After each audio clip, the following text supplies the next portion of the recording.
বন্ধুরা, আশা করি সকলেই ভালো আছেন। আপনাদের সামনে আবার একটি নতুন ভিডিও নিয়ে আমি চলে এলাম। আপনারা সকলেই জানেন যে আজকে ৪ঠা মে পশ্চিমবঙ্গের ২৯৩টি বিধানসভা কেন্দ্রের ভোটের ফলাফল ঘোষণা হতে চলেছে। শুধু একটি কেন্দ্রে পুনর্নির্বাচন হবে, তাই সেই কেন্দ্রটির ফলাফল ঘোষণা হতে বাকি থাকবে।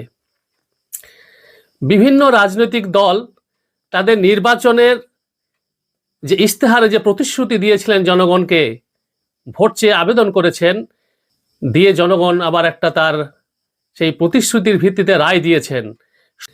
সকল রাজনৈতিক দল অধীর আগ্রহে অপেক্ষা করছেন তাদের একটি সুখবরের আশায়।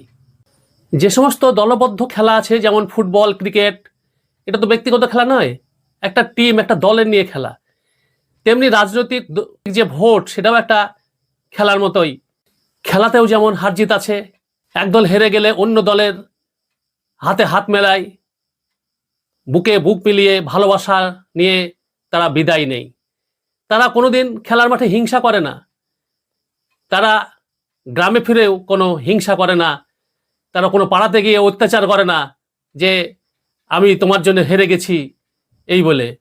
তেমনি রাজনীতিতে যে হার জিত আছে, সেখানে আমরা জনগণ কোনো ভায়োলেন্স চাই না, মারামারি ঝামেলা দেখতে চাই না। আমরা সকলেই শান্তিতে থাকতে চাই। যেমন খেলাধুলাতেও কোনো মারামারি ঝামেলা হয় না। যে দল ভোটে হারবেন, জনগণের রায়কে মাথায় নিয়ে তারা বাড়ি ফিরে যান এবং তারা আবার বসুন, দলের মধ্যে বিশ্লেষণ করুন যে কি কারণে আমরা জনগণকে বোঝাতে পারলাম না, কেন জনগণের মত আমাদের পক্ষে এলো না। বিশ্লেষণ করার পর আবার আপনারা, আর যে দল জিতেছেন, আনন্দে আত্মহারা হবেন না। আপনারা জিতেও পার পাবেন না। আপনারা যে জনগণের কাছে প্রতিশ্রুতি দিয়েছেন, সেই প্রতিশ্রুতি রক্ষা করবেন।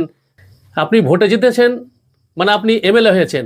আপনি এমএলএ হয়েছেন সমস্ত জনগণের এমএলএ। কারণ আপনি জানেন না যে কে আপনাকে ভোট দেয়নি। আপনি সকলেরই ভোটে জিতেছেন। আপনি কাউকে চিহ্নিত করতে পারবেন না যে কে আমাকে ভোট দেয়নি। এইটাই হলো গণতন্ত্র। ভিডিওটি শেষ পর্যন্ত দেখার জন্য অসংখ্য ধন্যবাদ।